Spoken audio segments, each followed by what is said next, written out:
let's start with the new weekly outlook. As always, firstly what we are looking for is the economic news calendar.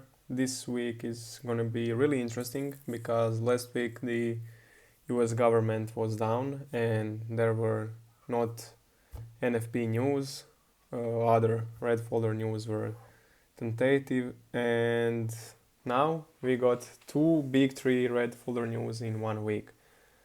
So those are the NFP on Wednesday and CPI on Friday. On Monday we don't have any news, but we have the 9:30 opening volatility. On Tuesday we don't have any red folder news at 9:30, but we do have at 8:30. So we are fine to trade after that. On Wednesday we need to be careful because this is the NFP and we should trade after the news passes. On Thursday we have the red folder news, but it's also the day prior the CPI, so careful. And on Friday, also like on Wednesday, we need to trade after the CPI news are passing. So this week is gonna be packed with volatility. The money is gonna get back into the markets. So should be a really interesting week ahead of us. On the DXY side, let's start with that as always, because it's the king of the market. We are sweeping the swing low on the monthly chart. And if we are sweeping one PD array, we should move towards the another, which is the previous month high. On the weekly time frame, we have the weekly bearish context, push context to the lower side, which I'm not a fan of. Why? Because just how that third candle closed in the FEG formation right here, this is not looking high probability FEG to me. And on the daily we have bullish order flow, bullish FEGs, so we are kind of trapped between weekly bearish FEG and bullish breakaway gaps, so playing ping pong. For now it looks like that weekly is failing. For it to be 100% flipped, we need to close above the rejection high next week in order to go towards the external range liquidity right here, which is also I think monthly. Yeah, monthly, previous month high, like we outlined on the monthly. I'm not that interested in Forex anymore because it's mostly ranging right now, so there won't be any analysis for the Euro and other majors. Let's see what's popping with the metals. Metals had some dumps, but they're still pretty strong. We can see that they are still bullish. On the gold side, we are respecting the fair value area and potentially drawing to the external, which is the new all-time high. On the silver, we respected and retraced into the monthly FEG, which we are respecting right now. And if we have the bullish internal range liquidity towards the external range liquidity context. So on the monthly time frame we are bullish. Let's see what's weekly doing on both assets. We can see that they have some good respected wicks, which is really good to see. On the gold we have the weekly push context as well. Internal towards the external range liquidity right here. Huge respect candle, which we love to see, respecting the FEG. Lower time frame order flow is pointing to the upper side because of that wick. On the silver we have the two candle rejection because the FEG failed. So once that FEG fails, we have the second chance to move higher from that level, which is the two candle rejection. So we need to move from this low towards this high.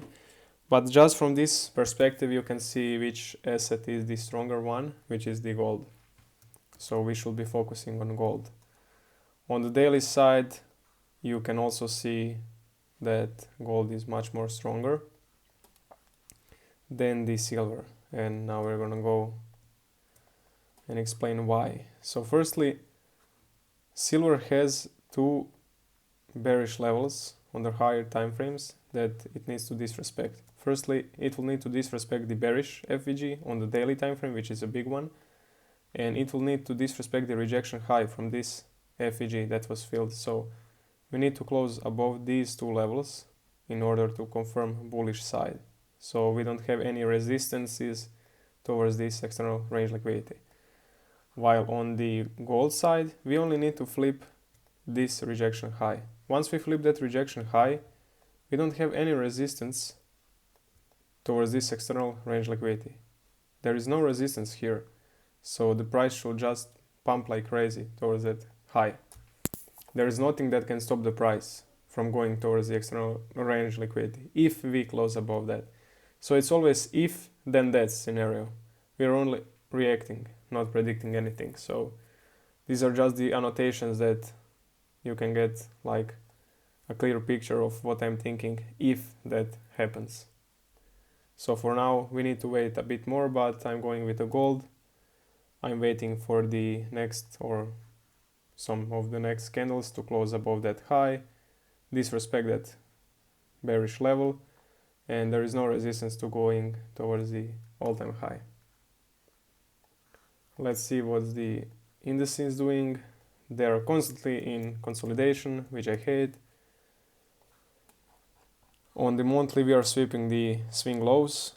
Sorry, not swing lows. We are sweeping the swing lows on the lower time frames, but previous month lows on both assets and drawing back inside of the range. On the weekly also sweeping those swing lows to potentially draw back to the externals of the range. So in consolidations, FVGs usually don't work or they are lower probability, so we only focus on the externals of the range. So we are sweeping the external of the range, potentially not this one but this swing low, to seek the buy side liquidity pool, which is the external of this small range. Same scenario as this. We can see that we swept it with a huge wick, respected, and that we are drawing back inside of this range to potentially then draw inside of this next PDRA, next resistance or buy side liquidity pool, however you want to call those levels. We can see that S&P is much more stronger because of the huge wick than the Nasdaq NQ. On the daily we're gonna see why is that the case. So we can see that on the Nasdaq we have the bearish level that we need to flip in order to be bullish, which is this bearish FEG, while on the ES we don't have that bearish FEG anywhere, and we closed above the previous day high with an overlapping array right now, and the next dollar should be the previous day high and those next dolls. We don't have any resistance here as well. For NQ we need to flip that FEG first to go higher, and we can see how closer is the external range liquidity, this drawn liquidity on ES than on the Nasdaq. On the 4 hour we have the bullish order flow legs pointing to the upper side. We need to run this rejection high in order to go higher, but for now we are with the bullish case scenario on indices, especially on the ES for now.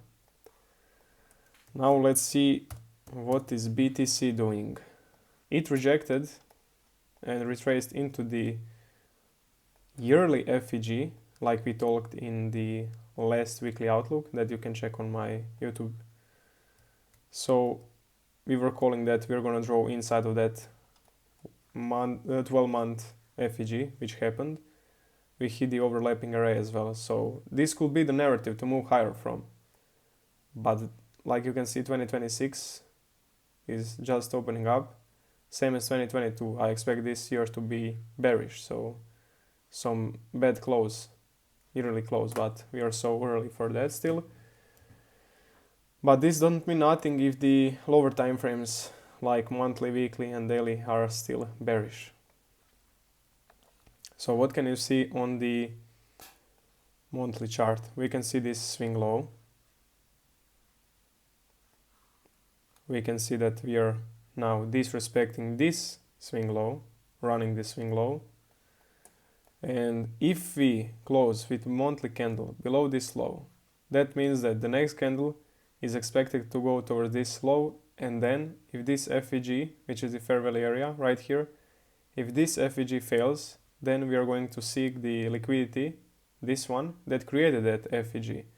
So below the 50k mark, which is what I'm anticipating and been telling on the Twitter all the time right now. On the weekly, we also have the bearish scenarios. We are now currently disrespecting the swing low, making the fair value area.